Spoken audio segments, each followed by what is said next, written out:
Olá, seja muito bem-vinda ao programa Ponto de Vista, o programa onde cada ponto de vista é a vista de um ponto. A palavra escola provém do grego escolé e significa literalmente lugar de convivência, relações, proximidade. Mas, ultimamente, temos um novo jeito de nos relacionarmos, que são os modos virtuais, à distância, e a educação também acompanha esse processo. Para falar conosco sobre educação à distância no Brasil, eu acolho os meus convidados desse programa.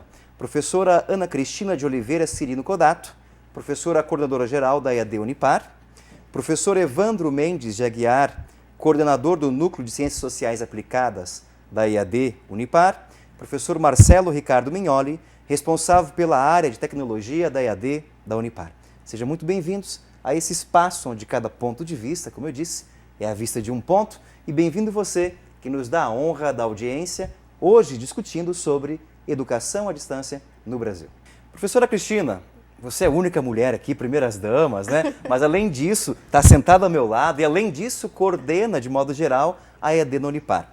E para a gente começar a calibrar o debate, professor, em torno da educação à distância, existe um conceito que nos revela justamente o que é a educação à distância?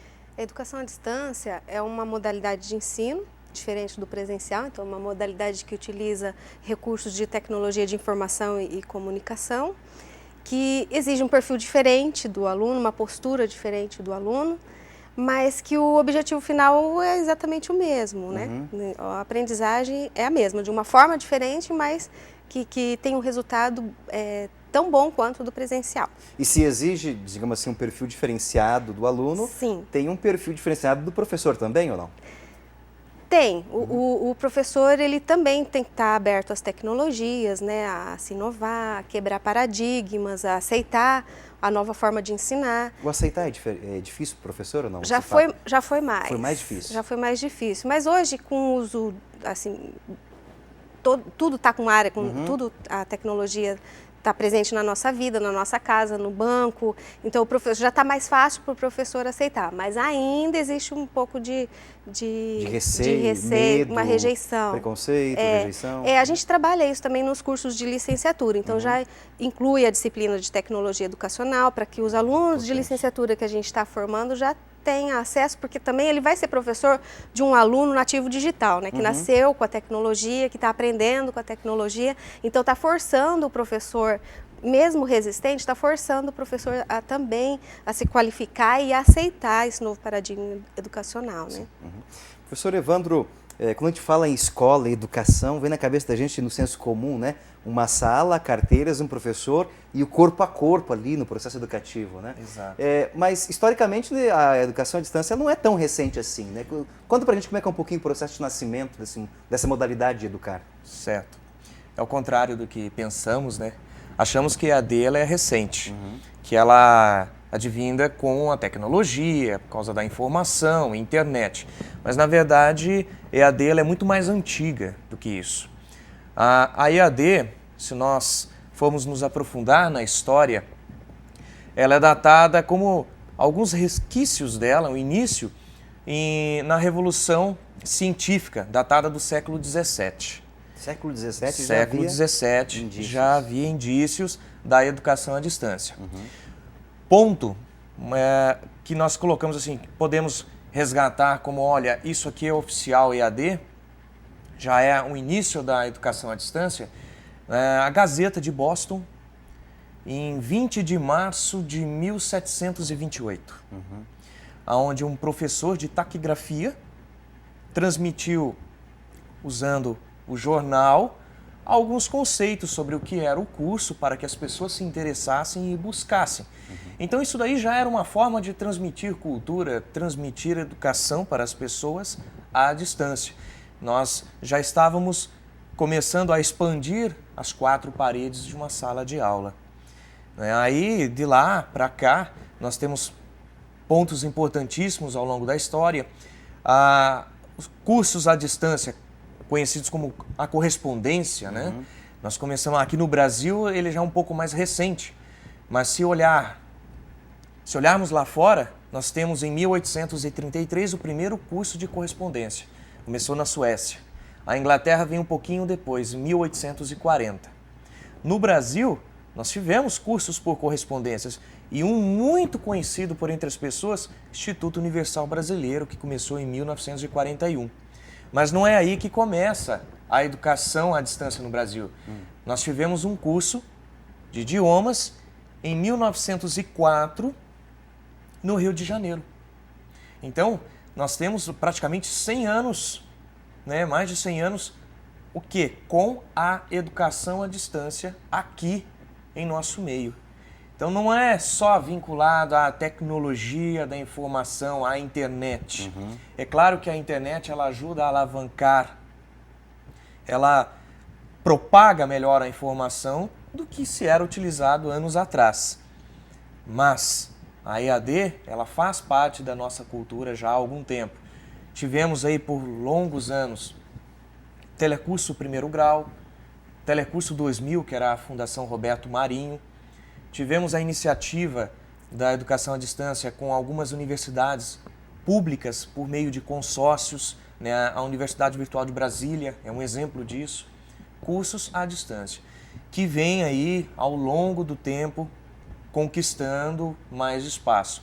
Até um dado interessante, pesquisas do MEC com INEP dataram em 2010, 15% das inscrições do curso superior para cursos superiores aqui no Brasil já são destinadas ao EAD.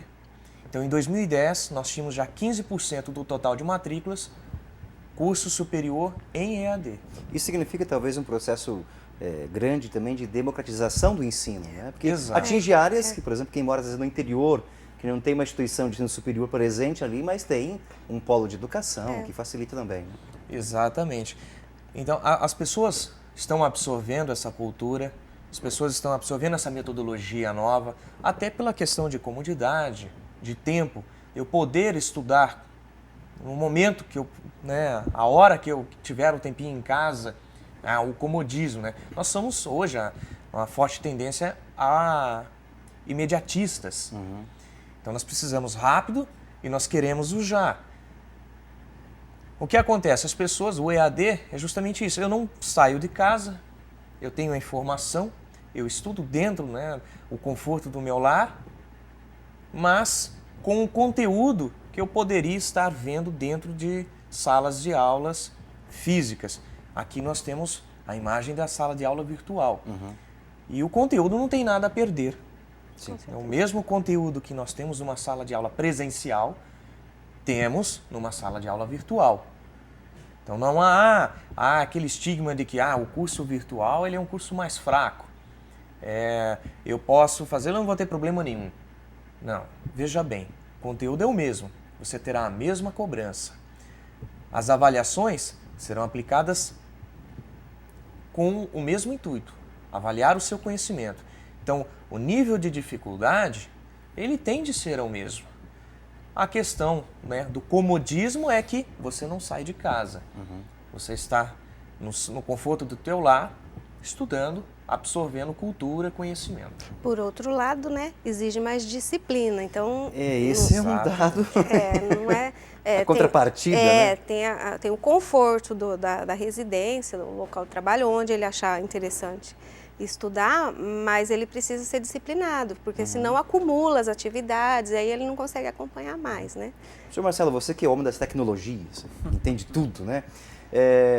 Professor, claro, os mais experientes têm uma certa dificuldade com as tecnologias, como eu também tenho. Para mim, computador é máquina de escrever, né? Às vezes eu penso isso, uma boa máquina de escrever, muito rápida, fácil, né? Mas aquele aluno que talvez não tenha tanto contato com essas tecnologias de computador, internet, etc.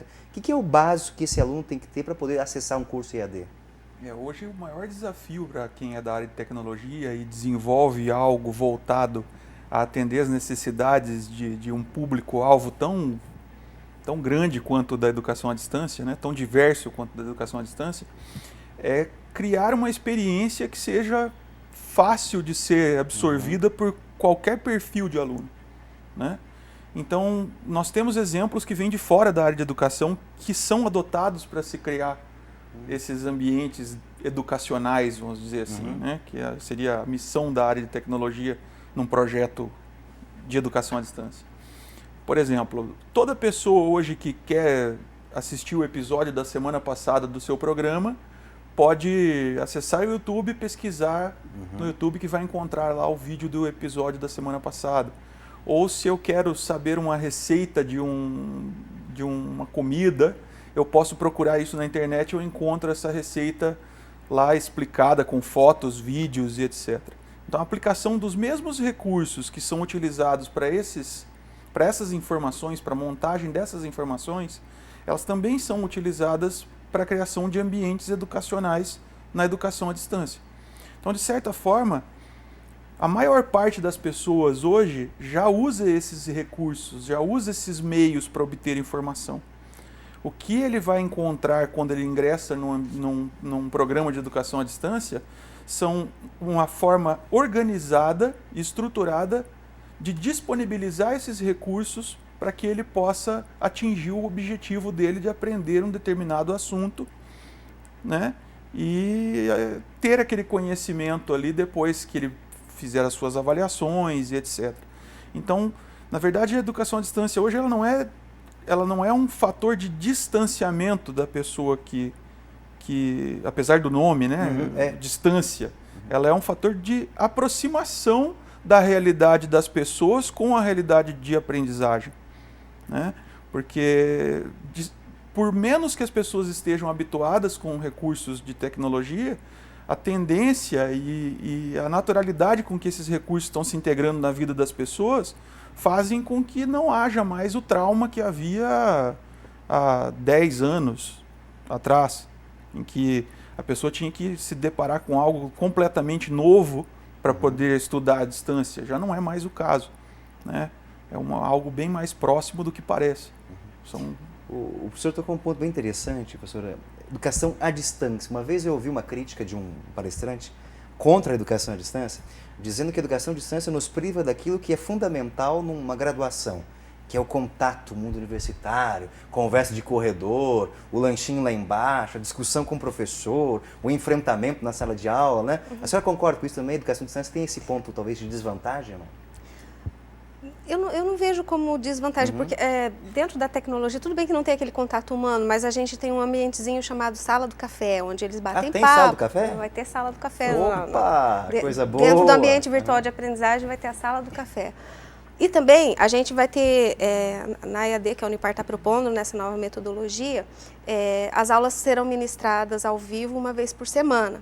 E aquele aluno que sente necessidade de estar fazendo parte de um grupo, se relacionando pessoalmente com os colegas e com o pessoal técnico administrativo do polo, do tutor do polo, ele vem assistir a aula no polo, ele não precisa assistir na casa dele, por exemplo. Aquele que está acostumado com tecnologia, que ele não sente essa necessidade do calor humano. Dizendo de maneira bem grotesca, o antissocial, né? Ele vai, às vezes ele não tem tempo, às vezes ele até gosta. O olho não está na cidade daquele dia. Isso, então o estilo de vida dele não permite estar ali junto, então ele vai poder assistir sozinho na casa dele. Interessante. Mas não que a nossa EAD vai isolar o aluno, deixar ele isolado, não vai não. Permite interagir também. Interagir de um modo diferente, né?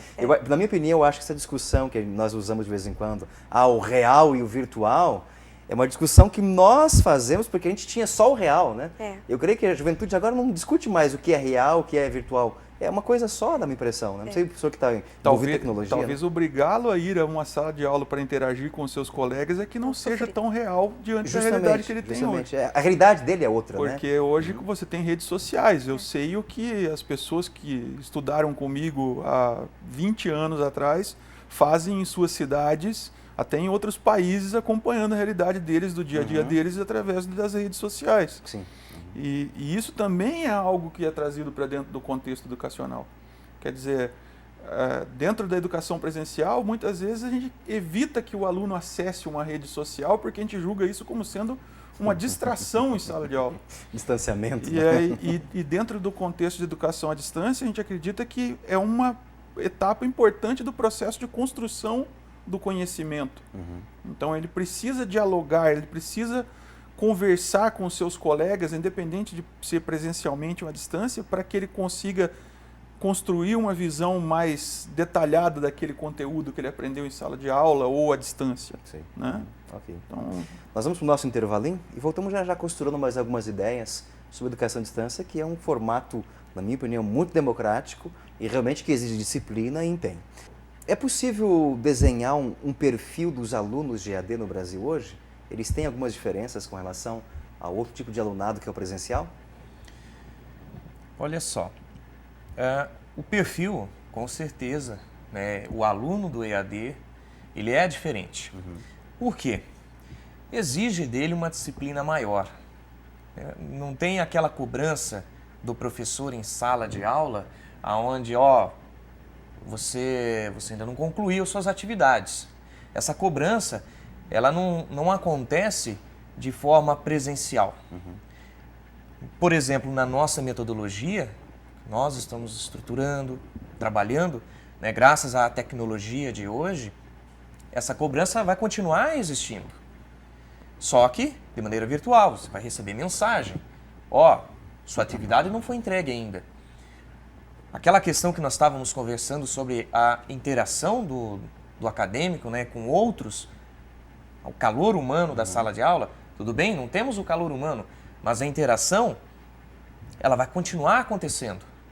Eu posso, em tempo real, realizar interações com o professor da disciplina.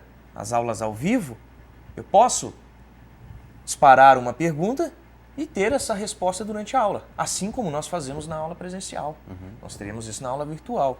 E nessa questão de perfil, né, a questão disciplinar, o que exige dele? De que ele precisa estar atento às atividades, precisa estar atento às leituras complementares, a estar realizando, né, o seu momento de estudo. Ele precisa ter um momento em que ele vai se sentar diante do seu computador, né, nós temos as tecnologias das Smart TVs, né? Podemos sentar à frente da televisão conectada à internet, posso me sentar com um tablet ou até mesmo um smartphone e estudar. Então, o perfil que cabe a essa pessoa, a esse aluno, nesse candidato, é partir dele o anseio em buscar conhecimento, buscar cultura através do meio eletrônico. Então, dele se cobrar, eu preciso fazer isso. Eu tenho momentos para realizar isso, eu tenho horários, eu vou me agendar, eu irei me programar. Então, é só essa questão. Do restante, eu não vejo problema. Por quê? Nós temos aulas gravadas, onde o conteúdo será explanado. Nós teremos aulas ao vivo, onde o aluno ele pode questionar o professor da disciplina, ele tem um material que ele vai receber, de forma que ele possa estar acompanhando, grifando, assim como o nosso acadêmico também faz em sala de aula. Então, a questão das diferenças não são muitas.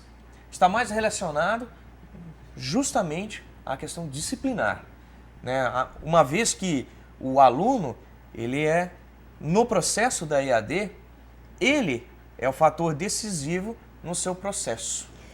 É responsável. Ele é responsável por tudo. E até para auxiliar o aluno nesse processo, porque a gente tem uma equipe de tutores, os tutores mediadores, que vai estar ajudando o aluno a também se autodisciplinar ou aprender a ser disciplinado e organizado.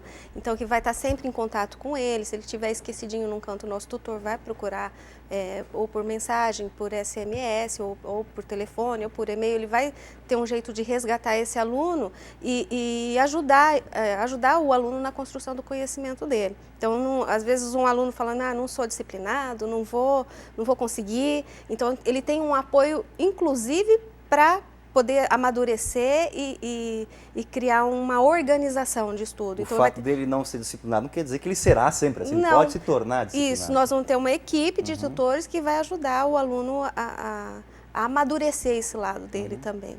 E a questão das avaliações, professor? Eu fico pensando aqui, puxa, o rapaz faz uma prova em casa.